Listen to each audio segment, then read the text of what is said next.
ഈ ശോമശിഹായ്ക്ക് സ്തുതിയായിരിക്കട്ടെ. ഞാൻ മാണിപ്പറമ്പിലച്ചൻ. സീറോ മലബാർ വേദ പഞ്ചാംഗം ഖ്യംത ഞായർ എന്ന് വെച്ചാൽ ഉയർപ്പ് കാലം. ഉയർപ്പ് കാലം തുടങ്ങുന്നു. ഖ്യംത ഉയർപ്പ് കാലം. നമ്മുടെ കർത്താവിൻ്റെ തിരുവുത്ഥാനം. മത്തായിയുടെ സുവിശേഷം 28-ാം അധ്യായം 1 മുതൽ 6 വരെ തിരുവചനങ്ങളാണ് നമ്മൾ ധ്യാനിക്കുന്നത്. ഞാനതിൻ്റെ പ്രധാനമായും 3 കാര്യങ്ങളാണ് പറയാൻ ആഗ്രഹിക്കുന്നത്. ഒന്ന്, അതിലത്തെ ചില വചനങ്ങൾ നമ്മളൊന്ന് അപഗ്രഥിക്കുന്നു. 2, എന്താണ് തിരുവുത്ഥാനം എന്നതുകൊണ്ട് ഉദ്ദേശിക്കുന്നതെന്ന് സൂചിപ്പിക്കുന്നു. 3, വളരെ പ്രധാനപ്പെട്ട ഒരു സംഗതി, ഉത്ഥാനത്തിൽ നമ്മുടെ ശരീരം എങ്ങനെയിരിക്കും, അതിന് യുക്തിഭദ്രമായ നമുക്ക് മനസ്സിലാക്കാൻ പറ്റുന്ന ഒരു വ്യാഖ്യാനം നൽകാൻ പറ്റുമോ. ഈ ഉത്ഥാനത്തിൻ്റെ ശാസ്ത്രീയ സാധ്യതയെക്കുറിച്ചും മറ്റും കഴിഞ്ഞ 2 വർഷങ്ങളിൽ ഞാൻ അവതരിപ്പിച്ചിട്ടുണ്ട്. അപ്പോൾ അതിൻ്റെ ഒരു ശാസ്ത്രീയ സാധ്യത മനസ്സിലാക്കാൻ ആഗ്രഹിക്കുന്നവർ കഴിഞ്ഞ 2 വർഷങ്ങളിലെ തിരുവുത്ഥാനത്തെക്കുറിച്ചുള്ള ഉയർപ്പ് ഞായറിൻ്റെ പ്രസംഗങ്ങൾ കാണണമെന്ന് ഞാൻ അഭ്യർത്ഥിക്കുന്നു. നമുക്ക് തിരുവചനം വായിച്ചുകൊണ്ട് തുടങ്ങാം. മത്തായി 28:1-6. സാബത്ത് കഴിഞ്ഞ് ആഴ്ചവട്ടത്തിൻ്റെ 1-ാം ദിവസം വെളുക്കുമ്പോൾ മഗ്ദലന മറിയവും മറ്റേ മറിയവും കല്ലറ കാണാൻ ചെന്നു. പെട്ടെന്ന് വലിയൊരു ഭൂകമ്പമുണ്ടായി. കർത്താവിൻ്റെ മാലാഖ സ്വർഗത്തിൽ നിന്നിറങ്ങി വന്ന് കല്ല് ഉരുട്ടി മാറ്റി അതിന്മേൽ ഇരുന്നു. അവൻ്റെ രൂപം മിന്നൽ പിണർ പോലെ ആയിരുന്നു. അവൻ്റെ ഉടുപ്പ് ഹിമം പോലെ വെളുത്തതും. കാവൽക്കാർ അവനെ കണ്ട് പേടിച്ച് വിറച്ച് മരിച്ചവരെ പോലെയായി. മാലാഖ സ്ത്രീകളോട് പറഞ്ഞു, ഭയപ്പെടേണ്ട, ക്രൂശിക്കപ്പെട്ട യേശുവിനെ നിങ്ങൾ അന്വേഷിക്കുന്നുവെന്ന് ഞാൻ അറിയുന്നു. അവൻ ഇവിടെ ഇല്ല. താൻ അരുളി ചെയ്തതുപോലെ ഉയർത്തെഴുന്നേറ്റു. അവൻ കിടന്ന സ്ഥലം വന്ന് കാണുവിൻ. എത്രയോ ലളിതമായി എന്നാൽ എത്രയോ ഗാംഭീര്യമായി അവതരിപ്പിച്ചിരിക്കുന്നു യേശുവിൻ്റെ ഉത്ഥാനം. ലോകത്തെ തന്നെ മാറ്റിമറിച്ചതും മനുഷ്യവംശത്തിൻ്റെ ജീവിത പരിസരത്തെ മൊത്തത്തിൽ പുനരാഖ്യാനം ചെയ്തതുമായ സംഭവമാണ് യേശുവിൻ്റെ ഉത്ഥാനം. അവൻ ഉത്ഥാനം ചെയ്തുകൊണ്ടാണ് മരിച്ചവൻ ഉത്ഥാനം ചെയ്തുകൊണ്ടാണ് അവൻ മറ്റുള്ള എല്ലാ മതസ്ഥാപനങ്ങളിൽ നിന്നും വ്യത്യസ്തനായിരിക്കുന്നത്. അവൻ മരിച്ചവൻ ഉത്ഥാനം ചെയ്തത് കൊണ്ടാണ് നമുക്ക് വിശ്വസിക്കാവുന്ന, ആശ്രയിക്കാൻ കൊള്ളാവുന്ന ഒരാളായി ഇരിക്കുന്നത്. ദൈവം സത്യമായും സ്വയം യേശുവിൽ ആവിഷ്കരിച്ച ഏറ്റവും സുപ്രധാനമായ നിമിഷമാണ് യേശുവിൻ്റെ ഉത്ഥാനം. യേശു വെറുതെ ആയിരുന്നവൻ മാത്രമല്ല, ഇപ്പോഴും ആയിരിക്കുന്നവനാണ്, ചിരഞ്ജീവിയാണ്. അത് വാക്കുകൊണ്ട് മാത്രമല്ല, യാഥാർത്ഥ്യം കൊണ്ടും സത്യമായത് യേശു മരിച്ചവരിൽ ഉത്ഥാനം ചെയ്തപ്പോഴാണ്. എപ്പോഴോ ചരിത്രത്തിൽ ജീവിച്ച് മറഞ്ഞു പോയവനല്ല യേശു. അവൻ സത്യത്തിൽ ഇപ്പോൾ ജീവിക്കുന്നു. ആ ഇപ്പോഴും ജീവിക്കുന്നു എന്നതിൻ്റെ അർത്ഥമാണ് യേശു മരിച്ചവരിൽ ഉത്ഥാനം ചെയ്തതുകൊണ്ട് ഒന്നാമത് ഉദ്ദേശിക്കുന്നത്. എന്ന് വെച്ചാൽ ഏകസത്യ ദൈവത്തിൻ്റെ മുഖം ശരിയായിട്ട് വെളിപ്പെടുന്നത് മരിച്ചവരിൽ നിന്ന് ഉത്ഥാനം ചെയ്ത യേശുവിലാണ്. ഞാനത് ആവർത്തിക്കട്ടെ. ഏകസത്യ ദൈവത്തിൻ്റെ മുഖം യഥാർത്ഥത്തിൽ വെളിപ്പെടുന്നത്, ദൃശ്യമാകുന്നത് ഉത്ഥാനം ചെയ്ത യേശുവിൻ്റെ മുഖത്താണ്. അതിനാൽ ഇത് ആവിഷ്കരിക്കാൻ, ഈ സത്യം ആവിഷ്കരിക്കാൻ ദൈവം തിരഞ്ഞെടുത്ത ഒരുപാട് സംഗതികളുണ്ട്. അതിലൊന്നാണ് ആഴ്ചവട്ടത്തിൻ്റെ 1-ാം ദിവസം.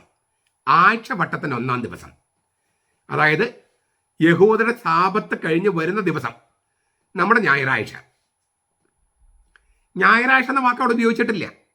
ഞായറാഴ്ച എന്ന വാക്കിനർത്ഥം സൂര്യൻ്റെ ദിനം എന്നാണ്. ആ വാക്ക് അവിടെ ഉപയോഗിച്ചിട്ടില്ല, ബൈബിളിൽ ഉപയോഗിച്ചിട്ടില്ല. മറിച്ച് ആഴ്ചവട്ടത്തിൻ്റെ 1-ാം ദിവസം. ഈ സാബത്ത് ആചരണം ശനിയാഴ്ചയിൽ നിന്ന് ഞായറാഴ്ചയിലേക്ക് മാറ്റിയത് ഏതെങ്കിലും മാർപ്പാപ്പിയോ കോൺസ്റ്റന്റൈൻ ചക്രവർത്തിയോ അല്ല. അങ്ങനെ പലരും പഠിപ്പിക്കുന്നുണ്ടെങ്കിൽ അത് അബദ്ധ സിദ്ധാന്തമാണ്, എത്ര വലിയ പണ്ഡിതന്മാരാണെങ്കിലും. യേശു മരിച്ചവൻ ഉത്ഥാനം ചെയ്തതും ശിഷ്യന്മാരുമായി കൂടിക്കാഴ്ച നടത്തിയതും ആഴ്ചയുടെ ആദ്യ ദിവസം സംഭവിച്ചത് കൊണ്ടാണ് ഈ സാബത്താചരണം അത് മാറ്റി കർത്താവിൻ്റെ ദിവസം പരിശുദ്ധമായി ആചരിക്കുക എന്നതിലേക്ക് വന്നത്. പുതിയ നിയമത്തിൽ സാബത്ത് ആചരിക്കുക എന്നല്ല പറഞ്ഞിരിക്കുന്നത്, കർത്താവിൻ്റെ ദിവസം പരിശുദ്ധമായി ആചരിക്കുക എന്നാണ്. വെളിപാട് 1:10 കർത്താവിൻ്റെ ദിവസം. സാബത്ത് എന്ന് പറയുന്നത് ഉത്ഥാനത്തിന് മുമ്പുള്ള അവസ്ഥയാണ്. ഉത്ഥാനം കഴിഞ്ഞ പിന്നെ പറയുന്നത് കർത്താവിൻ്റെ ദിവസം എന്നാണ്. കർത്താവിൻ്റെ ദിവസം ഞായറാഴ്ചയാണ്, സാബത്ത് ശനിയാഴ്ചയാണ്. ഈ സാബത്ത് ശനിയാഴ്ച സാബത്ത് ഞായറാഴ്ചയിലേക്ക് മാറ്റാൻ കർത്താവിന് അധികാരമുണ്ടായിരുന്നു. കർത്താവ് തന്നെ വെളിപ്പെടുത്തിയിട്ടുണ്ട്. സാബത്തിന്റെ ഉടമസ്ഥനാണ് ഞാൻ, സാബത്തിന്റെ കർത്താവാണ് ഞാൻ, സാബത്തിന്റെ ഉടയോനാണ് ഞാനാണ് സാബത്ത് ആചരിക്കാൻ നിങ്ങളോട് പറഞ്ഞത്. ആ സാബത്തിൽ നിന്നും ഉത്ഥാനത്തിലേക്ക് ഞായറാഴ്ചയിലേക്ക് മാറ്റാൻ എനിക്ക് അധികാരമുണ്ട്. അതിന്റെ കർത്താവ് ഞാനല്ലേ? വിശുദ്ധ സമ്മേളനം, വിശുദ്ധ കുർബാന, പ്രാർത്ഥന എന്നിവയ്ക്കായി ആദിമസഭ സമ്മേളിച്ചത് ആഴ്ചവട്ടത്തിന്റെ 1-ാം ദിവസമാണ്. നടപടി ഗ്രന്ഥം 27, 1 Corinthians 16:2, കത്തോലിക്ക സഭയുടെ മതബോധനം 21:74. അതുകൊണ്ട് എറണാകുളത്ത് പഠിപ്പിക്കുന്ന കുറച്ച് പണ്ഡിതന്മാരൊക്കെ ഉണ്ടല്ലോ, ഈ സൂര്യൻ ആരാധിക്കാൻ വേണ്ടിയിട്ട് കിഴക്കോട്ട് തിരിച്ചത് കോൺസ്റ്റന്റൈൻ ചക്രവർത്തിയാണ്.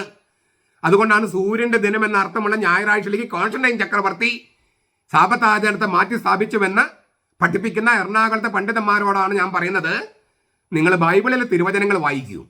നടപടി ഗ്രന്ഥം 27, 1 Corinthians 16:2, കത്തോലിക്ക സഭയുടെ മതബോധനം 21:74. നടപടി ഗ്രന്ഥം എഴുതപ്പെട്ടത് AD 63-ലാണ്. 1 Corinthians എഴുതപ്പെട്ടത് AD 56-ലാണ്. കോൺസ്റ്റന്റൈൻ ചക്രവർത്തി ജീവിച്ചിരുന്നത് 4-ാം നൂറ്റാണ്ടിലാണ്. 1-ാം നൂറ്റാണ്ടിലെ കാര്യങ്ങളാണ് അവിടെ എഴുതിയിരിക്കുന്നത്. 4-ാം നൂറ്റാണ്ടിൽ കോൺസ്റ്റന്റൈൻ ചക്രവർത്തി മാറ്റിയ കാര്യമല്ല. അതിനാൽ തന്നെ സൂര്യദേവനെ ആരാധിച്ചിരുന്ന കോൺസ്റ്റന്റൈൻ ചക്രവർത്തി 4-ാം നൂറ്റാണ്ടിൽ സാബത്ത് ശനിയാഴ്ച ഞായറാഴ്ചയിലേക്ക് സൂര്യദേവന്റെ ദിവസത്തിലേക്ക് മാറ്റി എന്ന് പഠിപ്പിക്കുന്നത് ശുദ്ധ മണ്ടത്തരവും തെറ്റുമാണ്, അബദ്ധ സിദ്ധാന്തമാണ്. തിരുവചനത്തിനും കത്തോലിക്ക സഭയുടെ മതബോധനത്തിനും എതിരാണ്. അവർ പറയുന്നത് നിങ്ങൾ വിശ്വസിക്കരുത്. അവർ പറയുന്നത് തെറ്റാണെന്ന് തിരുവചനം എടുത്തു വെച്ചുകൊണ്ട് അവരോട് പറയണം. അപ്പോഴേ നിങ്ങൾ ക്രിസ്ത്യാനികളാകൂ. അപ്പോ അച്ഛൻ വെറുപ്പ് പ്രചരിപ്പിക്കുന്നു പറയരുത്. സത്യവിശ്വാസം അതിനെതിരെ പറയുന്നവരെ എതിർക്കുക എന്നുള്ളതാണ് ക്രിസ്ത്യാനികൾ ഒന്നാമത്തെ ചുമതല. കർത്താവ് എത്ര പ്രാവശ്യം പറഞ്ഞിരിക്കുന്നു, വ്യാജപ്രവാചകന്മാർ വരും, ആട്ടും തോലിട്ട ചെന്നായ്ക്കൾ വരും. ചെന്നായ്ക്കൾ എന്ന വാക്ക് ഉപയോഗിച്ചിരിക്കുന്നത് തന്നെ ഇത്തരം വ്യാജപ്രവാചകന്മാർക്കാണ്. അതിനാൽ ഞാൻ വെറുപ്പല്ല പറയുന്നത്, കർത്താവിന്റെ വചനമാണ് പറയുന്നത്. കർത്താവിന്റെ വചനമാണ് നിങ്ങൾ വിശ്വസിക്കുന്നെങ്കിൽ ഞാൻ പറയുന്നത് കേൾക്കണം. അതല്ല കർത്താവിന്റെ വചനം അതിനേക്കാൾക്ക് വലുതാണ് ഞങ്ങളുടെ പണ്ഡിതന്മാർ പഠിപ്പിക്കുന്ന വേദവിപരീതം എന്ന് നിങ്ങൾ വിചാരിക്കുന്നെങ്കിൽ നിങ്ങൾ അവരുടെ പിന്നാലെ പോയിക്കൊള്ളൂ. നിങ്ങൾ വേദവിപരീതത്തിലാണ്, അതായത് പാഷാണ്ഡതയിലാണ് എന്ന കാര്യം അത് വാസ്തവമായി നിലനിൽക്കും. കർത്താവിന്റെ മാലാഖ കല്ലുരുട്ടി മാറ്റി മരണത്തിന്റെ വിജയം ആഘോഷിക്കുന്ന സ്മാരകം, അതായത് കല്ലുരുട്ടി മുദ്ര വെച്ച് പോലീസിനെ കാവൽ നിർത്തിയിരിക്കുകയായിരുന്നു. അപ്പം മരണമാണ് വിജയിച്ച് നിൽക്കുന്നത്. ഞാൻ ദുഃഖശനിയാഴ്ചയുടെ ദേവീശാസ്ത്രം പറഞ്ഞപ്പോൾ പറഞ്ഞല്ലോ, കർത്താവിനെ കൊന്നു, കബറിടത്തിൽ വെച്ചു, കല്ല് വെച്ചു, മുദ്ര വെച്ചു, പോലീസുകാരെ കാവൽ നിർത്തി. മരണം വിജയിച്ച് നിൽക്കുന്നു. യുക്രൈനിലെ യുദ്ധം, ഹമാസിന്റെ ആക്രമണം, മറ്റ് മുസ്ലിം തീവ്രവാദികളുടെ ആക്രമണം, മണിപ്പൂരിലെ ആക്രമണം, നമ്മുടെ നാട്ടിൽ പറയേണ്ട കാര്യമില്ല. എത്ര പേരാണ് ഈ കൊല്ലപ്പെടുക, എന്നിട്ട് അത് ആഘോഷിക്കുക, അന്വേഷണം നടത്താതിരിക്കുക, സർക്കാർ തന്നെ അക്രമത്തെയും ആക്രമണങ്ങളെയും കൊലപാതകത്തെയും സപ്പോർട്ട് ചെയ്യുക. മരണം വിജയിച്ചു നിൽക്കുകയാണ്. അതാണ് ഈ വലിയ കല്ല്. ഞങ്ങളുടെ കയ്യിൽ അധികാരമുണ്ട്, ഞങ്ങളുടെ കയ്യിൽ പണമുണ്ട്, ഞങ്ങൾ മുദ്ര വെച്ച്, പോലീസിനെ വെച്ച്, പട്ടാളത്തെ വെച്ച് നിങ്ങളെ കല്ലറയിൽ അടച്ചു പൂട്ടും. അതാണ് ഈ ഉരുട്ടി വെച്ചിരിക്കുന്ന കല്ല്. ആ കല്ലിന്മേലുള്ള മരണത്തിന്റെ വിജയമെന്ന് ആഘോഷിക്കുന്ന അതിൻ്റെ മേലുള്ള ദൈവത്തിന്റെ വിജയമാണ് മാലാഖ കല്ലുരുട്ടി മാറ്റുന്നത്. കല്ലുരുട്ടി മാറ്റി മാത്രമല്ല, എന്നിട്ട് അതിൻ്റെ മുകളിൽ മാലാഖ അങ്ങ് ഇരിക്കുകയാണ്. ദൈവത്തിന്റെ വിജയം. ഇങ്ങനെ പണത്തിന്റെയും അധികാരത്തെയും ഹുങ്കില് പാവപ്പെട്ട മനുഷ്യരെ കൊന്നു തള്ളുന്നവരെ, അവരുടെ ആ ഉരുട്ടി വെച്ചിരിക്കുന്ന കല്ലുണ്ടല്ലോ, നിഷ്കളങ്കരെ കൊന്ന് മുദ്ര വെച്ചിരിക്കുന്ന കല്ല്, ദൈവത്തിന്റെ മാലാഖ ഉരുട്ടി മാറ്റി ആ കല്ലിന്റെ മേൽ ഇരിക്കുകയാണ്. ദൈവത്തിന്റെ വിജയം. ദൈവമായ വചനം മനുഷ്യനാവുകെന്ന ബാഹ്യമായ മഹാരഹസ്യത്തിന്റെ ബാഹ്യമായ അടയാളമായിരുന്നു കന്യകയുടെ ഗർഭധാരണം. ഞാൻ ഒന്ന് ആവർത്തിക്കുക, ദൈവമായ വചനം മനുഷ്യനാവുക എന്ന മഹാരഹസ്യത്തിന്റെ ബാഹ്യമായ അടയാളമായിരുന്നു കന്യകയുടെ ഗർഭധാരണം. അതുപോലെ യേശു മരിച്ചവൻ ഉത്ഥാനം ചെയ്യുക എന്ന മഹാരഹസ്യത്തിന്റെ ബാഹ്യമായ അടയാളമാണ് മാലാഖയുടെ ഈ പ്രവൃത്തി. കന്യകയുടെ ഗർഭധാരണം ദൈവം മനുഷ്യനായ ആ മഹാരഹസ്യത്തിന്റെ ബാഹ്യമായ അടയാളം.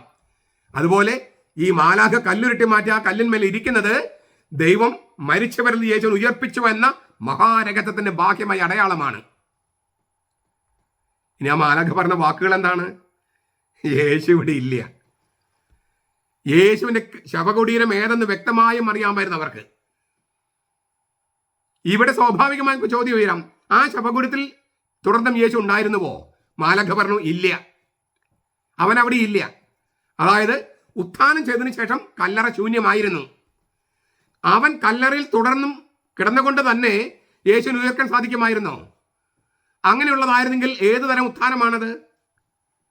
അതിനേക്കാൾ ഉപരി അക്കാലത്ത് ജെറൂസലമിൽ ആരെങ്കിലും യേശുവിന്റെ മൃതശരീരം കല്ലറയിൽ കിടക്കുന്നതായി ചൂണ്ടിക്കാണിച്ചിരുന്നെങ്കിൽ അന്നത്തെ ജെറൂസലമില് യേശുവിന്റെ ഉത്ഥാനത്തെക്കുറിച്ച് പ്രഘോഷണം സാധ്യമാകുമായിരുന്നോ? അപ്പൊ ശൂന്യമായ കല്ലറ വളരെ പ്രധാനപ്പെട്ട ഒരു അടയാളമാണ്. യേശു ശരീരത്തോടു കൂടി ഉത്ഥാനം ചെയ്തു എന്നതിന്റെ തെളിവ്. അതായത് അവൻ മനുഷ്യത്വം, അവൻ മനുഷ്യനായപ്പോൾ സ്വീകരിച്ച, ദൈവത്വത്തിലേക്ക് സ്വീകരിച്ച മനുഷ്യത്വം മരിച്ചപ്പോൾ ഉരിഞ്ഞു കളഞ്ഞില്ല. മനുഷ്യത്വവും ആയിട്ടുമാണ് അവൻ സ്വർഗത്തിലേക്ക് പോയത്. നമ്മളെയും കൊണ്ടാണ് അവൻ പോയത്, മനുഷ്യരെയും കൊണ്ടാണ് പോയത്. എല്ലാ മനുഷ്യരും അവന്റെ ആലിംഗനം ചെയ്യുന്ന കർത്താവ് അവന് മനുഷ്യത്വം കല്ലറയിൽ ഉപേക്ഷിച്ചില്ല. ആ മനുഷ്യത്വവുമായിട്ടാണ് അവൻ സ്വർഗത്തിലേക്ക് ആരോഹണം ചെയ്തത്. സ്വർഗത്തിന്റെ സ്വഭാവവും ഉത്ഥാനത്തിന്റെ സ്വഭാവമൊക്കെ വളരെ വ്യക്തമായിട്ട് വെളിപ്പെടുകയാണ്. ശൂന്യമായ കല്ലറ സംസാരിക്കുന്നത് ശരീരത്തെക്കുറിച്ചാണ്. അതിനാൽ അതൊരു വ്യക്തിയെക്കുറിച്ച് മുഴുവനുമാണ്. കാരണം യഹൂദന്മാർ ശരീരം എന്ന് പറയുന്നത്, ആത്മാവെന്ന് പറഞ്ഞാലും ശരീരത്തെ പറഞ്ഞാലും ഉദ്ദേശിക്കുന്ന ആളെയാണ്. അപ്പോൾ ശരീരം ഉയർക്കുക എന്ന് പറഞ്ഞാൽ ആള് പൂർണ്ണമായും ഉയർക്കുന്നുവെന്നാണ്. ശരീരത്തിന്റെ ഉയർപ്പിൽ വിശ്വസിക്കുന്നു പറയുമ്പോൾ ആളുടെ ഉയർപ്പിൽ, ആത്മാവിന്റെ ഉയർപ്പിൽ മാത്രമല്ല, ആളുടെ ഉയർപ്പിൽ നാം വിശ്വസിക്കുന്നുവെന്നാണ്. ആളുടെ ഉയർപ്പിൽ. അപ്പോൾ എന്താണ് ഈ ഉയർപ്പ് എന്ന് പറയുന്നത്? ഉയർപ്പ് എന്നതുകൊണ്ട് എന്താണ് നമ്മൾ ഉദ്ദേശിക്കുന്നത്? നമുക്കത്ര എളുപ്പമല്ല ഇത് മനസ്സിലാക്കാൻ. അന്ന് ഈ ഉത്ഥിതനായ കർത്താവിനെ കണ്ടവർക്കൊന്നും തന്നെ ഇത് എളുപ്പത്തിൽ പറയാൻ പറ്റുമായിരുന്നില്ല. നമുക്കപ്പോൾ ഇതിൻ്റെ ഈ ഉത്ഥാനം തിരിച്ചറിയാനായിട്ട് 2-3 കാര്യങ്ങൾ നമുക്കൊന്ന് നോക്കാം. ഒന്ന്, ഈ ഉത്ഥാനം ചെയ്ത കർത്താവ് ഒരുപാട് പേർക്ക് പ്രത്യക്ഷപ്പെട്ടിട്ടുണ്ട്. അതേക്കുറിച്ച് പൗലോസ് ലേഖ കൊറിന്തോസ് സഭയ്ക്ക് എഴുതിയ ലേഖനം 15-ാമത്തെ അധ്യായത്തിൽ പറയുന്നുണ്ട്. 3 മുതൽ, എനിക്ക് ലഭിച്ചത് സർവപ്രധാനമായി കരുതി ഞാൻ നിങ്ങൾക്ക് ഏൽപ്പിച്ചു തന്നു. ആ വാക്കുകൾ നോക്കിയാൽ, എനിക്ക് ലഭിച്ചത്, പാരമ്പര്യത്തിൽ നിന്ന് എനിക്ക് ലഭിച്ചത് സർവപ്രധാനമായി കരുതി ഞാൻ നിങ്ങൾക്ക് ഏൽപ്പിച്ചു തന്നു. എനിക്ക് പരമ്പരാഗതമായി കിട്ടിയത് ഞാൻ നിങ്ങൾക്ക് പകർന്നു തന്നു. നിങ്ങൾക്ക് മനസ്സിലാകുന്നുണ്ടോ? എനിക്ക് ലഭിച്ചത് സഭയിൽ നിന്ന്, ക്രിസ്തുവിൽ നിന്ന് എനിക്ക് ലഭിച്ചത് സർവപ്രധാനമായി കരുതി ഞാൻ നിങ്ങൾക്ക് തരുകയാണ്. എന്താണ്? വിശുദ്ധ ലിഖിതങ്ങളിൽ പറഞ്ഞിട്ടുള്ളത് പോലെ, അതാണ് ലഭിച്ചത്. വിശുദ്ധ ലിഖിതങ്ങളിൽ പറഞ്ഞിട്ടുള്ളത് പോലെ ക്രിസ്തു നമ്മുടെ പാപങ്ങൾക്ക് വേണ്ടി മരിക്കുകയും അടക്കപ്പെടുകയും ചെയ്തു. തിരുവെഴുത്തുകൾ പ്രകാരം 3-ാം നാൾ അവൻ ഉയർപ്പിക്കപ്പെടുകയും ചെയ്തു. എന്നിട്ട് അവൻ കേഫാസിനും പിന്നെ 12 പേർക്കും പ്രത്യക്ഷനായി. അതിനുശേഷം അവൻ 500-ലധികം സഹോദരന്മാർക്ക് ഒരുമിച്ച് പ്രത്യക്ഷനായി. അവരിൽ മിക്കവരും ഇന്ന് ജീവനോടെ ഇരിക്കുന്നു, ചിലരോ നിദ്ര പ്രാപിച്ചു. 500-ലധികം പേർക്ക്. പൗലോസ് പറയും, നിങ്ങൾക്ക് ആർക്കെങ്കിലും വേണമെങ്കിൽ പോയി ചോദിച്ചോ, പലരും ജീവിച്ചിരിപ്പുണ്ട്. എല്ലാവർക്കും ഒടുവിൽ പിന്നെ അവൻ യാക്കോബിനും പിന്നെ മറ്റെല്ലാ അപ്പസ്തലന്മാർക്കും പ്രത്യക്ഷനായി. ഏറ്റവും ഒടുവിൽ അകാല പ്രജ പോലെയുള്ള എനിക്കും അവിടുന്ന് പ്രത്യക്ഷനായി. ആദ്യം കേഫാസ്, പിന്നെ 12 പേർക്ക്, 500-ലധികം സഹോദരന്മാർക്ക്, യാക്കോബിന്, പിന്നെ മറ്റെല്ലാ അപ്പസ്തലന്മാർക്ക്, എല്ലാവർക്കും ഒടുവിൽ അകാല പ്രജ പോലെ എനിക്ക്. സ്ത്രീകൾ, മക്തല്ല മറിയം, അതൊന്നും പൗലോസോട് സൂചിപ്പിക്കുന്നില്ല, അവർക്കുമുണ്ട്. സുവിശേഷം നമ്മൾക്കറിയാം. ചുരുക്കത്തിൽ അനേകം പേരാണ് സാക്ഷികൾ. ഇത്രയും പേരുടെ സാക്ഷ്യമുള്ള ഒരു സംഗതി ഒരു തെളിവും മറിച്ച് ഹാജരാക്കാതെ നിഷേധിച്ചാൽ ശരിയാകുമോ? അത് ഭയങ്കര തെമ്മാടിത്തരാകില്ലേ? അതുകൊണ്ട് യേശുവിന് ഉത്ഥാനം നിഷേധിക്കുന്നെങ്കിൽ ഈ സാക്ഷികളുടെ മൊഴികളും അതൊക്കെ തെറ്റായിരുന്നു സ്ഥാപിക്കാൻ പറ്റുന്ന തെളിവുകൾ ഹാജരാക്കണം. അല്ലാതെ വെറുതെ അങ്ങ് നിഷേധിച്ചാൽ ശരിയാകില്ല. കാരണം അനേകം സാക്ഷികളും അനേകം തെളിവുകളുമാണുള്ളത്. അപ്പൊ ചിലർ പറയും അതൊക്കെ കത്തോലിക്ക സഭ തിരുത്തൽ വരുത്തിയതാണ് ഈ തെളിവുകളൊക്കെ. ഞാൻ ഇന്നലത്തെ ടോക്കിനകത്ത് പറഞ്ഞു, അത് കത്തോലിക്ക സഭയുടെ കയ്യിലല്ല ബൈബിളിന്റെ എല്ലാ കയ്യെഴുത്തുപ്രതി ഇരിക്കുന്നത്. വത്തിക്കാനിലല്ല എല്ലാ ബൈബിളിന്റെ കയ്യെഴുത്തുപ്രതി ഇരിക്കുന്നത്. ഇനി അങ്ങനെയാണെങ്കിൽ പോലും അതിൽ തിരുത്താനൊന്നും കഴിയില്ല. അത് അങ്ങനെയുള്ള മാനുസ്ക്രിപ്റ്റുകളാണ്. ധാരാളം മ്യൂസിയങ്ങളിൽ, പല സ്ഥലത്തുള്ള മ്യൂസിയങ്ങളിൽ ഇരിക്കണേ. ചിലത് യഹൂദന്മാരുടെ കയ്യിലാണ്, പ്രൊട്ടസ്റ്റന്റുകാരുടെ കയ്യിൽ, പലരുടെ കയ്യിലാണ്. അപ്പൊ അതൊക്കെ വത്തിക്കാനിൽ ഇരുന്നിട്ട് ഓരോരുത്തരും തിരുത്താന്നൊക്കെ പറഞ്ഞാൽ അതിനേക്കാളും മണ്ടന്മാര് ലോകത്തുണ്ടാകില്ല. മണ്ടന്മാരങ്ങനെ പറയട്ടെ. നമ്മൾ ഈ ഓർക്കേണ്ടത്, ഈ പൗലോസിന്റെ വിശ്വാസ പ്രഘോഷണത്തില് ആദ്യം ഉത്ഥാനത്തിന്റെ വസ്തുതയെ നല്ല രീതിയിൽ അവതരിപ്പിച്ചിരിക്കുക. തിരുവെഴുത്തുകൾ പ്രകാരം അവൻ മരിച്ചു, അടക്കപ്പെട്ടു. തിരുവെഴുത്തുകൾ പ്രകാരം അവൻ 3-ാം നാൾ ഉയർത്തെഴുന്നേറ്റു, പ്രത്യക്ഷപ്പെട്ടു. അതാണ് ഉത്ഥാനത്തിന്റെ വസ്തുത. പിന്നെ അവൻ പറയാണ് കേഫാസിന് 12 പേർക്ക്, അങ്ങനെ പറഞ്ഞങ്ങനെ പോവുകയാണ്. അതായത് ഈ വിശ്വാസ പ്രഘോഷണത്തിന്റെ അടിസ്ഥാനം ആവിഷ്കരിക്കുമ്പോൾ ഒന്നാമൻ കേഫാസ്, പത്രോസ്. ഞാൻ സഭ സ്ഥാപിക്കുന്നു, സ്വർഗ്ഗരാജ്യത്തെ താക്കോൽ നിനക്ക് തരുന്നു, നീ എൻ്റെ ആടുകളെ മേയ്ക്കുക, ഈ കാര്യങ്ങളൊക്കെ പത്രോസിന് പറഞ്ഞ അതേ ആ കർത്താവ് ആദ്യം കേഫാസിനാണ് പ്രത്യക്ഷപ്പെടുന്നത്. അവന് സഭയുടെ പാറയായി സ്വർഗ്ഗരാജ്യത്തെ താക്കോലുകൾ അവന് കൊടുത്ത് അവനെ തനിക്ക് പിന്നാലെ അജഗണത്തിന് നേതാവായിട്ട് ഇടയനായിട്ട് വെച്ചിട്ടുണ്ട്. അതുകൊണ്ട് തന്നെ കർത്താവ് അവനാണ് ആദ്യം പ്രത്യക്ഷപ്പെട്ടത്. അപ്പൊ വിശ്വാസ പ്രഘോഷണത്തിന്റെ അടിസ്ഥാന ശിലയായിട്ട് കേഫാസും 12 പേരും. ഏത് കാര്യത്തിനും സംശയ നിവൃത്തി വരണമെങ്കിൽ കേഫാസിന്റെ അടുത്തും ഈ 12 പേരുടെ അടുത്തും ചെല്ലാമെന്നാണ്. അതോടൊപ്പം തന്നെ പത്രോസിന് കൊടുത്തിരിക്കുന്ന സവിശേഷ ദൗത്യം അടിവരയിട്ട് സ്ഥാപിക്കുകയാണ്. ഞാൻ നിനക്ക് വേണ്ടി പ്രാർത്ഥിച്ചിട്ടുണ്ട്, നീ മാനസാന്തരപ്പെടുമ്പോൾ നിന്റെ സഹോദരന്മാരെ സ്ഥിരപ്പെടുത്തുക, വിശ്വാസം സ്ഥിരപ്പെടുത്തുക എന്ന് അന്ത്യത്താഴത്തിൽ വെച്ച് കർത്താവ് പറഞ്ഞിരുന്നു, ലൂക്ക 22:32. അതിന്റെ ആ ഘടനയിലേക്കും പത്രോസിന് പ്രവേശനം നൽകുകയാണ്. ഇപ്പോൾ ഉത്ഥാനത്തിന് ശേഷം കർത്താവ് അദ്ദേഹത്തിന് ആദ്യം പ്രത്യക്ഷപ്പെടുന്നതിന് കാരണം അതാണ്. 12 പേർക്ക് പ്രത്യക്ഷപ്പെടുന്നതിന് മുൻപ് പത്രോസിന്റെ സവിശേഷമായ ചുമതലയെ നവീകരിച്ച് പുതുക്കി അവനെ വീണ്ടും ഏൽപ്പിക്കുകയാണ്. എന്ന് വെച്ചാൽ ഉത്ഥിതനായ കർത്താവിൽ വിശ്വസിക്കുക എന്നാണ് ക്രിസ്ത്യാനി ആയിരിക്കുക എന്നതിന്റെ സാരാംശം. ഉത്ഥിതനായ കർത്താവിൽ വിശ്വസിക്കുക എന്നതാണ് ക്രിസ്ത്യാനി ആയിരിക്കുക എന്നതിന്റെ സാരാംശം. അതായത് മറ്റൊരു മത നേതാവും മരിച്ചവൻ ഉത്ഥാനം ചെയ്തിട്ടില്ല.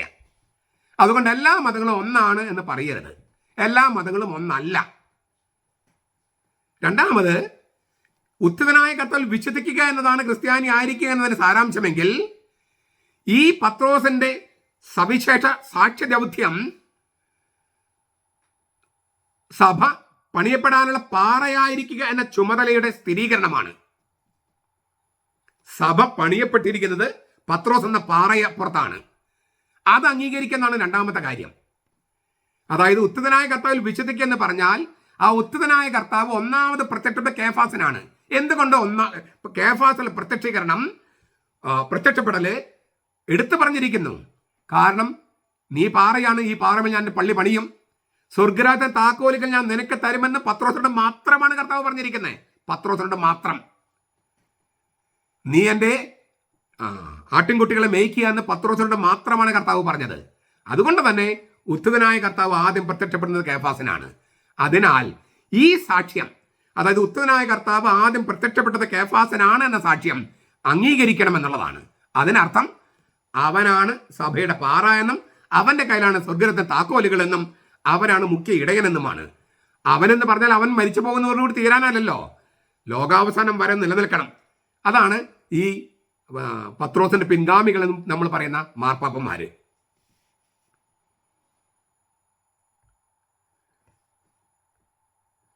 പൗലോസ് പറയാണ്, ക്രിസ്തു ഉയർപ്പിക്കപ്പെട്ടിട്ടില്ലെങ്കിൽ ഞങ്ങളുടെ പ്രസംഗവും നിങ്ങളുടെ വിശ്വാസം വ്യർത്ഥമാണ്.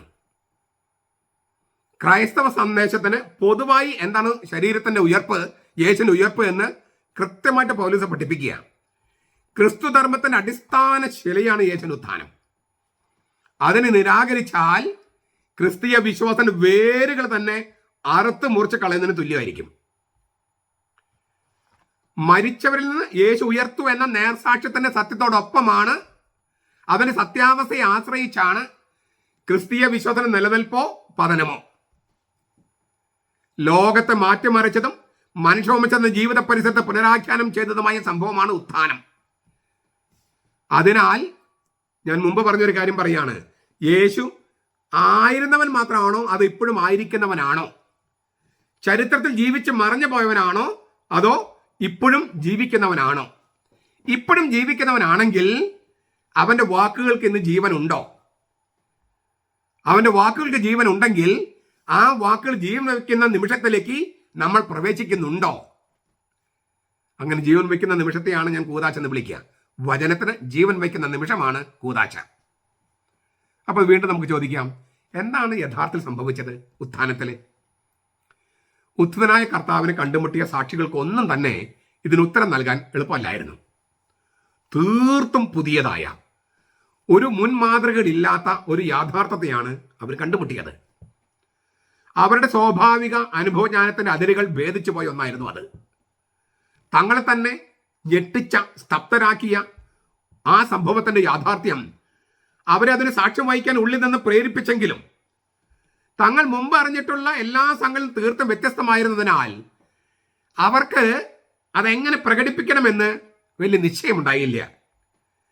മനുഷ്യപുത്രൻ മരിച്ചവൾ ഉയർക്കണമെന്ന് യേശു പറഞ്ഞതിനെ കുറിച്ച് ചിന്തിച്ച് ഉത്തരം കിട്ടാതെ രൂപാന്തരിക ഭാവത്തിന്റെ മലയിൽ നിന്ന് ഇറങ്ങി വരുന്നു എന്ന് മർക്കോസ് പറയുന്നുണ്ട്. മർക്കോസ് 9:9-10. അതെ, എന്താണ് ഈ മരിച്ചവൾ ഉത്ഥാനം ചെയ്യുക എന്നതിന്റെ അർത്ഥം? മരിച്ചവൾ ഉയർക്കുക എന്ന് പറഞ്ഞാൽ എന്താണ്?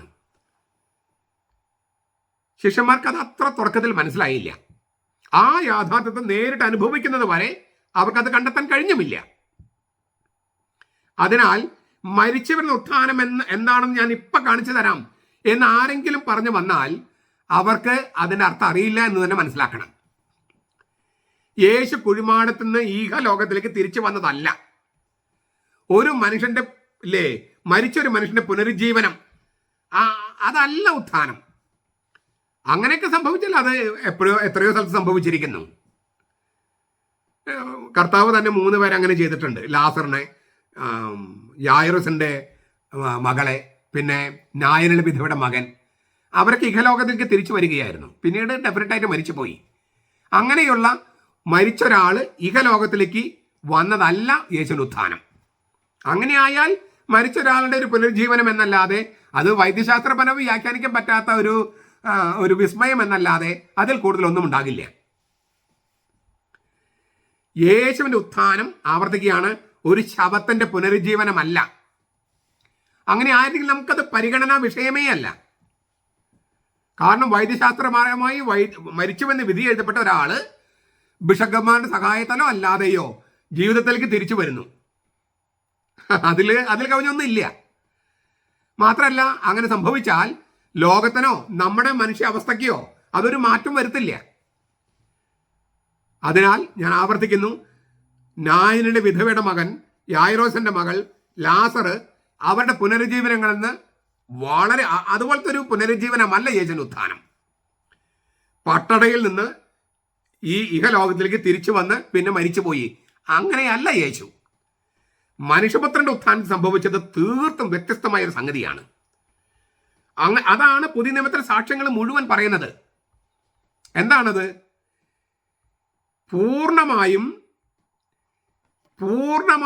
പുതിയതായ ഒരു ജീവന്റെ രൂപത്തിലേക്കാണ് യേശു ഉത്ഥാനം ചെയ്തത്. പൂർണ്ണമായും പുതിയതായ ഒരു ജീവന്റെ രൂപത്തിലേക്ക്. യേശുവിന്റെ തിരുവുത്ഥാനം ജീവന്റെ തന്നെ പുതിയ രൂപത്തിന്റെ ജീവന്റെ പുതിയ രൂപത്തിന്റെ പിറവിയായിരുന്നു. നൂതന രൂപത്തിന്റെ പിറവിയായിരുന്നു. ആ പുതിയ ജീവരൂപമാകട്ടെ മരിക്കുകയും ആയിത്തീരുകയും ചെയ്യുന്ന മരണം, അഴിയൽ എന്ന സാധാരണ ജീവിത നിയമങ്ങൾക്ക് വിധേയമല്ലാത്തതാണ്. ആ സ്വാഭാവിക നിയമത്തിന് അതീതമായി ഈ പുതിയ ജീവിത രൂപം ഉറവയെടുക്കുന്നു. മനുഷ്യന്റെ അസ്തിത്വത്തിന് പുതിയ മാനങ്ങൾ, പുതിയ ചക്രവാളങ്ങൾ അത് തുറന്നിടുന്നു. അതിനാൽ തന്നെ ഭൂതകാലത്ത് നടന്നൊരു ഒറ്റപ്പെട്ട സംഭവമല്ല ഉത്ഥാനം. യേശുവിന്റെ തിരുവുത്ഥാനത്തെ ഭൂതകാലത്തിന്റെ പഴമയുടെ ഭണ്ഡാരത്തിൽ ഒളിപ്പിച്ച് വെക്കാൻ കഴിയില്ല. മനുഷ്യകുലത്തിലെ സകല മനുഷ്യരെയും ബാധിക്കുന്ന നേട്ടമാണ് യേശുവിന്റെ ഉത്ഥാനത്തിലൂടെ ഉണ്ടായത്. അതായത് മനുഷ്യവംശത്തിന് മുഴുവനും ഒരു ഭാവി, തികച്ചും പുതിയ ഇനത്തിലുള്ളൊരു ഭാവി, പുതിയ ജനുസിലുള്ള ജീവൻ, അതിലേക്ക് ആ ശ്രീകോവിലേക്ക് നട തുറന്നിടുകയായിരുന്നു. കുറച്ചും കൂടി വ്യക്തമായിട്ട് പറഞ്ഞാൽ, ദൈവത്തിൽ നമുക്കൊരിടം. അങ്ങനെ നമ്മുടെ ശരീരത്തെ ഉപേക്ഷിക്കാതെ ശരീരത്തെ രൂപാന്തരപ്പെടുത്തി നാം തന്നെ ദൈവത്തിലായിരിക്കാനുള്ള സാധ്യതയാണ് ആ ജീവരൂപത്തിലേക്ക് കടന്നു പോയിക്കൊണ്ട് യേശു നമുക്ക് വേണ്ടി ചെയ്തത്. അപ്പോൾ സ്വാഭാവികമായിട്ടും നമ്മൾ ചോദിക്കുന്നൊരു ചോദ്യമുണ്ട്, ഈ ഉത്തിത ശരീരം എങ്ങനെ ഇരിക്കും? നമ്മൾ ഉത്തിത ശരീരം എങ്ങനെ ഇരിക്കും? ഞാൻ മുൻപൊരു വീഡിയോയിൽ ചെറുതായിട്ട് പറഞ്ഞിട്ടുണ്ട്. ഇപ്പം ഞാൻ ഇച്ചിരി കൂടി ഒന്ന് വിശദമായിട്ട് പറയുകയാണ്. പൗലോസ് ലീഗ ഈ കാര്യം ചർച്ച ചെയ്യുന്നുണ്ട്. നിങ്ങൾക്കത് വായിക്കാം. 1 കൊരിന്ത്യർ 15:35 മുതൽ. ആരെങ്കിലും ചോദിച്ചേക്കാം, മരിച്ചവർ എങ്ങനെയാണ് ഉയർപ്പിക്കപ്പെടുക? ഏത് തരം ശരീരത്തോടു കൂടിയാണ് പ്രത്യക്ഷപ്പെടുക? പൗലോസ് ലീഗ ആ ചോദ്യം ചോദിച്ച ആൾക്കാരെ കളിയാക്കിക്കൊണ്ടാണ് പറയണേ, വിഡ്ഢിയായ മനുഷ്യ, ഭോഷ എന്ന് പറഞ്ഞിട്ടാണ് ഉത്തരം കൊടുക്കുന്നത്. നമ്മളും ഇങ്ങനെ ചോദ്യം ചോദിക്കുമ്പോൾ പൗലോസ് പറയുക ഭോഷ, വിഡ്ഢി എന്നൊക്കെയാണ്. വിഡ്ഢികളായും ഭോഷന്മാരായിട്ടും തന്നെ നമുക്ക് പൗലോസ് പറഞ്ഞ കാര്യം തന്നെ ഞാൻ വേറൊരു രൂപത്തിൽ പൗലോസ് പറഞ്ഞ വാക്കുകളോട് പറഞ്ഞ കാര്യം ഞാൻ നിങ്ങളുടെ മുമ്പിൽ ഒന്ന് അവതരിപ്പിക്കുക. എളുപ്പത്തിൽ മനസ്സിലാക്കാൻ പറ്റുന്ന യുക്തിയിലും വിശ്വാസത്തിലും വചനത്തിലും മനസ്സിലാക്കുന്ന തരത്തിലാണ് ഞാൻ അവതരിപ്പിക്കുന്നത്. നമുക്കൊരു ഉദാഹരണം നോക്കുക. ഈ ചെടിയും പൂവും ഇതിന് ജീവനുണ്ടോ? ജീവനുണ്ട്. എങ്ങനെയാണ് മനസ്സിലായത് ജീവനുണ്ടെന്ന്? അത് വളരുന്നു. സസ്യജീവന്റെ ലക്ഷണമാണ് വളർച്ച. സസ്യജീവന് ഇതിന് ജീവനുണ്ട്, അത് വളരുന്നു. അപ്പോൾ സസ്യജീവന്റെ ലക്ഷണമാണ് വളർച്ച. Growth is a sign of vegetative life.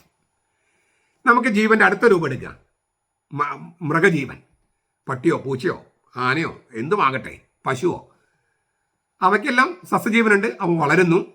എന്നാൽ സസ്യങ്ങൾക്കില്ലാത്തൊരു ജീവന്റെ ഒരു ഘട്ടം മൃഗങ്ങൾക്കുണ്ട്, മൃഗജീവൻ. എന്താണ് മൃഗജീവന്റെ ലക്ഷണം? മൂവ്മെന്റ്, ചലനം. ഈ ചെടിക്ക് അനങ്ങാൻ പറ്റില്ല, നടന്നു പോകാൻ പറ്റില്ല. പക്ഷേ ഈ മൃഗങ്ങൾക്ക് മൂവ്മെന്റ് ഇല്ലേ, ചലിക്കാൻ പറ്റും. അപ്പോൾ ചലനമാണ് മൃഗജീവന്റെ ലക്ഷണം. നമുക്ക് അടുത്തൊരു ഘട്ടമെടുക്കുക, മനുഷ്യജീവൻ. അപ്പോൾ സസ്യജീവൻ, മൃഗജീവൻ, മനുഷ്യജീവൻ. ജീവന്റെ ഇങ്ങനെ ഘട്ടങ്ങൾ പറയാണ്. മനുഷ്യജീവൻ എന്താണ് മനുഷ്യജീവന്റെ ലക്ഷണം? വളരെ വിശദമായി ചർച്ച ചെയ്യേണ്ട കാര്യമായതുകൊണ്ട് നമുക്ക് അതിലേക്ക് പോകുന്നില്ല. ഞാൻ എളുപ്പത്തിൽ പറയാം. 3 സംഗതികളാണ് നമ്മളെ മനുഷ്യരാക്കുന്നത്. 1 റീസൺ, വിശേഷബുദ്ധി. 2 സ്വാതന്ത്ര്യം. 3 സ്നേഹം. ഇത് 3 ഏറ്റവും ചെറിയ മൃഗമാണ് മനുഷ്യൻ. സ്വാതന്ത്ര്യം എന്നറിയാൻ പെട്ടെന്നൊരു വാക്ക് ഞാൻ ഉദാഹരണം പറയാം. ഇപ്പം നമ്മുടെ നാട്ടിൽ ആന മനുഷ്യരെ കൊല്ലുന്നു, വന്യമൃഗങ്ങൾ. കടുവ, കാട്ടുപോത്ത്. എന്തുകൊണ്ടാണ് ഈ ആനയെ കോടതിയെ ഹാജരാക്കാത്തത്? എന്തുകൊണ്ടാണ് കടുവയെ കൂട്ടിലിട്ട് പിടിച്ച് പോലീസ് അറസ്റ്റ് ചെയ്ത് കൊണ്ടുപോകാത്തത്? എന്തുകൊണ്ടാണ് മെത്രാമാരൊക്കെ ഈ പത്രത്തിലൂടെ പ്രസ്താവന നടത്തിയാൽ വന്യമൃഗങ്ങൾ കേൾക്കില്ല എന്ന് പറയേണ്ടി വരുന്നത്? ഈ ആന പാപ്പാനെ ചവിട്ടിക്കൊന്നു, അല്ലെങ്കിൽ മറ്റ് ഈ മനുഷ്യരെ മുഴുവൻ ചവിട്ടിക്കൊന്നാൽ ആനയ്ക്ക് നന്മയും തിന്മയും തിരിച്ചറിയാനും തിന്മ വർജിക്കാനും നന്മ സ്വീകരിക്കാനുമുള്ള സ്വാതന്ത്ര്യമില്ല. മനസ്സിലാവുന്നുണ്ടോ? ഈ സ്വാതന്ത്ര്യം എന്ന് പറഞ്ഞാൽ നന്മയും തിന്മയും തിരിച്ചറിയാനും തിന്മയെ വർജിക്കാനും നന്മ സ്വീകരിക്കാനുമുള്ള കപ്പാസിറ്റിയാണ്. ഇതാണ് നന്മ തിന്മകളെ കുറിച്ചുള്ള അറിവിന്റെ വൃക്ഷം. ആ അറിവ് എന്ന് പറയുന്നത് ധാർമ്മികമായ അറിവും ധാർമ്മികമായ ഫാക്കൽറ്റിയാണ്. നന്മയും തിന്മയും തിരിച്ചറിയാനും തിന്മ വർജിക്കാനും നന്മ സ്വീകരിക്കാനുമുള്ള കപ്പാസിറ്റി അതുള്ളത് കൊണ്ട് തന്നെ ആ ഉള്ള ജീവിക്ക് മാത്രമേ സ്നേഹിക്കാൻ പറ്റൂ. ഇപ്പം നമ്മൾ ചിലപ്പോഴൊക്കെ പറയാറുണ്ട്, നീ നിന്നെ തന്നെ സ്നേഹിക്കണം, എന്നാലേ നിനക്ക് ഭക്ഷണം വേണം, നിനക്ക് ഉടുപ്പ് വേണം, നിന്നെ തന്നെ സ്നേഹിക്കണം. ഈ ചെടിക്ക് സ്നേഹിക്കാൻ അറിയോ? ഇല്ല. പക്ഷെ ചെടി അതിനെ തന്നെ സംരക്ഷിക്കില്ലേ? സൂര്യപ്രകാശം വന്നത്തേക്ക് ചായയില്ലേ? വെള്ളം കിട്ടുന്നിടത്തേക്ക് പോകില്ലേ? അതിൻ്റെ വേരുകൾ അതിനെ സ്നേഹിക്കാൻ അറിഞ്ഞിട്ടാണോ അതങ്ങനെ ചെയ്യുന്നത്? അപ്പോൾ സ്നേഹം എന്ന ഫാക്കൽറ്റി വേണ്ട നമുക്ക് സ്വയം നോക്കാനായിട്ട്. ഭക്ഷണം കഴിക്കാനുള്ള തോന്നല്, വസ്ത്രം ധരിക്കണം, അങ്ങനെ കാര്യം നാം നമ്മെ തന്നെ സ്നേഹിക്കേണ്ട യാതൊരു കാര്യവുമില്ല. സസ്യങ്ങളെ സ്നേഹിച്ചിട്ടല്ല സ്വയം കരുതലെടുക്കുന്നത്. അവർക്ക് സ്നേഹിക്കാനുള്ള കപ്പാസിറ്റി ഇല്ല, കാരണം സ്വാതന്ത്ര്യമില്ല. അപ്പോൾ നമ്മെ ആക്കുന്നത് ഈ 3 ഫാക്കൽറ്റികളാണ്: വിശേഷബുദ്ധി, സ്വാതന്ത്ര്യം, സ്നേഹം. അപ്പോൾ മനുഷ്യജീവന്റെ ലക്ഷണം എന്ന് പറഞ്ഞാൽ ഇച്ഛാശക്തിയുടെ തീരുമാനമെടുക്കാനും നടപ്പാക്കാനുമുള്ള കഴിവ്. ഇപ്പൊ നമുക്കൊരു ചോദ്യം ചോദിക്കുക. ഒന്നുകൂടി ഞാൻ ആ ഉദാഹരണം ഒന്നുകൂടി പറയാണ് മനസ്സിൽ നിൽക്കാൻ. സസ്യജീവൻ, മൃഗജീവൻ, മനുഷ്യജീവൻ, ജീവന്റെ ഘട്ടങ്ങൾ. ഈ മനുഷ്യജീവന്റെ അവിടെ വെച്ചിട്ട് നമുക്ക് ഒരു ചോദ്യം ചോദിക്കുക. മനുഷ്യജീവനാണോ ജീവന്റെ അവസാനം, അതോ അതിനപ്പുറത്തൊരു ഘട്ടം കൂടി ഉണ്ടോ? ചോദ്യം ഞാൻ ആവർത്തിക്കുക. സസ്യജീവൻ, മൃഗജീവൻ, മനുഷ്യജീവൻ. ഈ ജീവന്റെ 3 ഘട്ടങ്ങൾ ഒരു ഉദാഹരണമായി കണ്ടിട്ട് നമുക്ക് ചോദ്യം ചോദിക്കുക. ഈ സസ്യജീവനിൽ നിന്ന് മൃഗജീവനിലേക്കും മൃഗജീവനിൽ നിന്ന് മനുഷ്യജീവനിലേക്കും മനുഷ്യജീവനാണോ ജീവന്റെ അവസാനത്തെ ഘട്ടം? എന്ത് പറയുന്നു? മനുഷ്യജീവനാണോ അവസാനത്തെ ഘട്ടം? ചിലർ പറയും മനുഷ്യജീവനല്ല, അതിനപ്പുറത്തൊരു ജീവനുണ്ട്, കാരണം ബൈബിൾ അങ്ങനെ പഠിപ്പിക്കുന്നു, വിശ്വാസം അങ്ങനെ പഠിപ്പിക്കുന്നു, നമുക്ക് ആത്മാവുണ്ട് എന്നൊക്കെ. നമ്മളൊരു നിരീശ്വരനോട് സംസാരിക്കുക എന്ന് വിചാരിക്കുക, അല്ലെങ്കിൽ ഒരു യുക്തിവാദിയോട് സംസാരിക്കുക. അവർക്ക് ആ ആത്മാവില്ല, ദൈവമില്ല എന്നൊക്കെ അവർ വിചാരിക്കുന്നത്. അപ്പോൾ അവരോട് ഇത് പറഞ്ഞാൽ ശരിയാകില്ലല്ലോ. നമുക്ക് ഒരല്പം കൂടി അവരുടെ ഭാഷയിൽ, വിശ്വാസികൾക്ക് ഇതൊന്നും ആവശ്യമില്ല കേട്ടോ, വിശ്വാസികൾക്ക് ഇതൊന്നും ആവശ്യമില്ല. പക്ഷെ വിശ്വാസികൾ അവിശ്വാസികളോട് സുവിശേഷം പ്രഘോഷിക്കണം. അപ്പോൾ അവിശ്വാസികൾ വിചാരിക്കുന്ന ചില കാര്യങ്ങൾക്ക് മറുപടി കൊടുക്കണം. അതിനുവേണ്ടി ഞാൻ ഇത് പറയുന്നത്. അപ്പോൾ നമ്മൾ എന്ത് പറയും? നമുക്ക് ഈ യുക്തിയിൽ തന്നെ ഉത്തരം പറയാം. ഈ ജീവനായിരിക്കണമെങ്കിൽ അത് എന്നും ജീവിച്ചുകൊണ്ടിരിക്കണ്ടേ? സത്യജീവൻ മരിച്ചു പോകും, ഇല്ലേ? മൃഗങ്ങളും മരിക്കും, മനുഷ്യരും മരിക്കും. അപ്പം മരിക്കുന്ന ഒരു സംഗതിയെ ജീവൻ എന്ന് വിളിക്കാൻ പറ്റുമോ? ജീവനായിരിക്കണമെങ്കിൽ മരണത്തിന്റെ നിയമങ്ങൾക്ക്, അഴിയലിന്റെ നിയമങ്ങൾക്ക് വിധേയമാകാൻ പാടുണ്ടോ? ഇല്ലല്ലോ. അപ്പോൾ ജീവനായിരിക്കണമെങ്കിൽ ജീവിച്ചുകൊണ്ടേയിരിക്കണം. ജീവൻ മരിച്ചു പോയാൽ മരണത്തിനാണ് ശക്തി. അപ്പോൾ അതിന് ജീവൻ എന്ന് വിളിക്കാൻ പറ്റില്ല. അപ്പോൾ ഈ യുക്തി, അതായത് ജീവന്റെ ഈ പരിണാമത്തിന്റെ യുക്തി തന്നെ വെച്ച് നോക്കിയാലും ജീവനായിരിക്കണമെങ്കിൽ ജീവൻ അതിന്റെ അവസാന ഘട്ടത്തിലേക്ക് പ്രവേശിക്കണം. ആ അവസാന ഘട്ടത്തിലേക്ക് പ്രവേശിക്കുന്നതിനെയാണ് സമൃദ്ധമായ ജീവൻ എന്ന് യേശു പറയുന്നത്, നിത്യജീവൻ എന്ന് യേശു പറയുന്നത്. അതായത് മരണത്തിന്റെയും അഴിയലിന്റെയും നിയമങ്ങൾക്ക് വിധേയമല്ലാത്ത ജീവൻ. ഞാൻ ഒന്നുകൂടി പറയാം, മരണത്തിന്റെയും അഴിയലിന്റെയും നിയമങ്ങൾക്ക് വിധേയമല്ലാത്ത ജീവൻ, അതാണ് ഉത്ഥാനം. ഉത്ഥാനം കൊണ്ട് കർത്താവ് സൃഷ്ടിച്ചത് ഈ പുതിയ ജനസിലുള്ള ജീവനാണ്. എന്താണ് അതിന്റെ ലക്ഷണം? സസ്യജീവന്റെ ലക്ഷണം ഞാൻ പറഞ്ഞു, വളർച്ച. മൃഗജീവന്റെ ലക്ഷണം ഞാൻ പറഞ്ഞു, ചലനം. മനുഷ്യജീവന്റേത് ഇച്ഛാശക്തി, സ്വാതന്ത്ര്യത്തിലും സ്നേഹത്തിലുമുള്ള വിശേഷ ബുദ്ധി എടുക്കുന്ന തീരുമാനം, അത് നടപ്പാക്കാനുള്ള ചങ്കുറപ്പ്, ഇച്ഛാശക്തി എന്ന് പറയുക. An act of the will. അതുകൊണ്ടാണ് നമ്മുടെ പ്രവൃത്തിക്ക് ഉത്തരവാദിത്വം ഉണ്ടാകുന്നത്. നമ്മൾ തെറ്റ് ചെയ്താൽ ശിക്ഷിക്കപ്പെടുന്നത്. An act of the will is the sign of human life. അപ്പോൾ ഒന്നുകൂടി, വളർച്ച, പിന്നെ ചലനം, ഇച്ഛാശക്തിയിലെ തീരുമാനം, നിത്യജീവൻ. നിത്യജീവന്റെ ലക്ഷണം എന്താണ്? യോഹന്നാന്റെ സുവിശേഷം 17:3. പിതാവായ ദൈവത്തെ പിതാവിനെയും പുത്രനെയും അറിയുക എന്നതാണ് നിത്യജീവൻ. അറിവാണ് നിത്യജീവൻ. അറിവ്. എന്താണ് അറിവ്? ഞാൻ വീണ്ടും ചോദിക്കുക, നിങ്ങൾക്ക് ഈ പൂവ് അറിയാമോ? ഈ പൂവിനെ അറിയാമോ? പൂവിനറിയോ? ഈ പൂവിനെ അറിയാമോ? അറിയാം. എന്തൊക്കെ അറിയാം? പൂവിൻ്റെ പേര് അറിയാം, പൂവിൻ്റെ കളറ് അറിയാം, പൂവിൻ്റെ തൂക്കം അത് കൃത്യമായിട്ട് അറിയില്ല. ഈ പൂവിൻ്റെ രുചി, സ്വാദ് അതറിയില്ല. അപ്പം നിങ്ങൾക്ക് ഈ പൂവിനെ അറിയോ? ഇല്ല, പൂവിനറിയില്ല. പൂവിനെ കുറിച്ച് ചില കാര്യങ്ങൾ അറിയാം. പൂവിനെ അറിയണമെങ്കിൽ എന്ത് വേണം? പൂവും നിങ്ങൾ തമ്മിൽ ഒന്നാകണം, പൂവിനെ ഭക്ഷിക്കണം. അറിവ് എന്ന് പറഞ്ഞാൽ ഒന്നാകലാണ്. ജോസഫ് മറിയത്തെ അറിഞ്ഞില്ല എന്ന് പറഞ്ഞാൽ ജോസഫ് മറിയും ശാരീരികമായിട്ട് ഒന്നായില്ല എന്നാണ് അർത്ഥം. ജോസഫ് മറിയത്തെ അറിഞ്ഞില്ല എന്ന് പറഞ്ഞാൽ ജോസഫും മറിയവും ഒന്നായില്ലെന്നാണ്. പുത്രനെ പ്രസവിക്കുന്നത് വരെ അറിഞ്ഞില്ല എന്നാണ്. പുത്രനെ പ്രസവിക്കുന്നത് വരെ. അപ്പോൾ വരെ എന്നതിന് അതിന് ശേഷം അറിഞ്ഞുവെന്നും ആ അറിവിലൊക്കെ മക്കളുണ്ടായെന്നും വ്യാഖ്യാനിക്കുന്ന കുറേ പേരുണ്ട്. അവരുടെ ബുദ്ധിയില്ലായ്മ എന്നല്ലാതെ എന്ത് പറയാൻ? വരെ എന്ന വാക്കിന് അങ്ങനെ അർത്ഥമില്ല. ബൈബിളിലും ഇല്ല, നമ്മുടെ ജീവിതത്തിലും ഇല്ല. മരിക്കുന്നത് വരെ അപ്പൻ മകനോട് മിണ്ടിയില്ല. മരിക്കുന്നത് വരെ അപ്പൻ മകനോട് മിണ്ടിയില്ല. മരിച്ചതിന് ശേഷം മിണ്ടിയെന്ന് ഉദ്ദേശിക്കുന്നത് വരെ എന്നത് പറയുന്നത് ആ നിമിഷം വരെ, അതിനാണ് ഊന്നൽ കൊടുക്കുന്നത്. ബൈബിളിലെ തെളിവ് പറയുകയാണെങ്കിൽ സാമുവേലിന്റെ ഗ്രന്ഥത്തിൽ 6-ാമത്തെ അധ്യായം, മരിക്കുന്നത് വരെ മിഖാലിന് മക്കളുണ്ടായില്ല. മരിക്കുന്നത് വരെ മിഖാലിന്, ദാവീദിന്റെ ഭാര്യയ്ക്ക് മക്കളുണ്ടായില്ല, സാവളിന്റെ മകള്. മരിക്കുന്നത് വരെ അവൾക്ക് മക്കളുണ്ടായില്ല, മരിച്ചതിന് ശേഷം മക്കളുണ്ടായില്ല. അപ്പൊ വരെ എന്ന വാക്കിന് അതിനുശേഷം സംഭവിച്ച കാര്യങ്ങൾ അർത്ഥമില്ല. ഇനി അങ്ങനെ അതിൽ അറിഞ്ഞുവെന്നും അതിൽ മക്കളുണ്ടായെന്നൊക്കെ പറയുന്നത് തോന്നിയാസമാണ്. ബൈബിളിൽ ഇല്ലാത്ത കാര്യങ്ങൾ ആരോപിച്ച് മറിയത്തെയും ജോസഫിനെയും അങ്ങനെ ദൈവത്തെ തന്നെയും അവഹേളിക്കുകയാണ്. നമുക്ക് തിരിച്ചു വരാം. ഈ അറിവ് എന്ന് പറഞ്ഞാൽ സംയോജനമാണ്, ഒന്നാകലാണ്. പിതാവിനെയും അവനയച്ച പുത്രനെയും അറിയുന്നതാണ് നിത്യജീവൻ. അതായത് ഈ പൂവിനെ അറിയണമെങ്കിൽ ഞാൻ പൂവിനെ ഭക്ഷിച്ച് പൂവും ഞാനും ഒന്നാകണം, അതാണ് അറിവ്. ഇപ്പൊ നിങ്ങൾക്ക് ഉത്തരം കിട്ടിയോ? എന്തുകൊണ്ടാണ് കർത്താവ് കുർബാന സ്ഥാപിച്ചതെന്ന്? ഈ അപ്പം ഭക്ഷിക്കുന്നവൻ മരിക്കില്ല എന്ന് പറഞ്ഞൊരു അർത്ഥം മനസ്സിലായോ? യേശു നമ്മളുമായി ഇപ്പോൾ ഒന്നായാൽ, ഇല്ലേ, എന്നിൽ വിശ്വസിക്കുന്നവന് നിത്യജീവൻ ഉണ്ട്. ഇപ്പോ ഉണ്ടാകും എന്നല്ല പറഞ്ഞത്, ഇപ്പൊ ഉണ്ട്. ഇത് ഭക്ഷിക്കുന്നവന് നിത്യജീവൻ ഉണ്ട്. അതായത് കർത്താവ് നമ്മളോട് ഒന്നായി തീരുമ്പോൾ കർത്താവ് നമ്മെ ജീവന്റെ അവസാന ഘട്ടത്തിലേക്ക്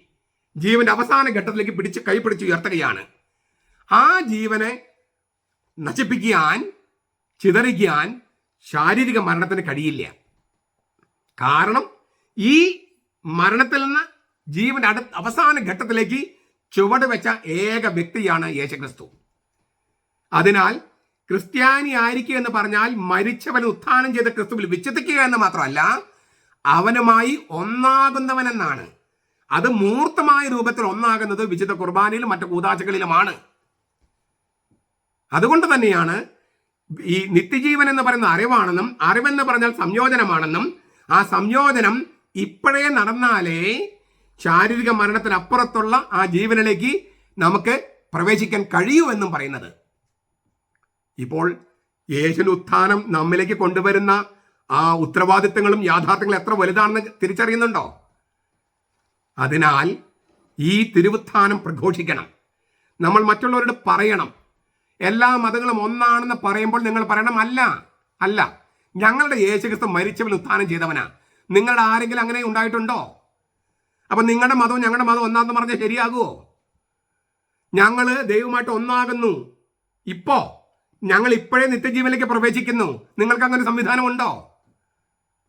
അതിനാൽ എല്ലാ മതങ്ങളും ഒന്നല്ല. നമ്മുടേത് വ്യത്യസ്തമായ സംഗതിയാണ്. നമ്മൾ ആ വ്യത്യാസം അവതരിപ്പിക്കണം. താല്പര്യമുള്ളവര് സ്വീകരിക്കട്ടെ. പറയണം. അതുകൊണ്ട് തന്നെ മരിച്ചവരിൽ നിന്ന് ഉത്ഥാനം ചെയ്തവനോട് ഒന്നായിട്ടുള്ളവൻ ആയതുകൊണ്ട് ഈ ലോകത്തിലെ മറ്റ് സംഗതികളൊന്നും തന്നെ നമ്മളെ ബാധിക്കില്ല.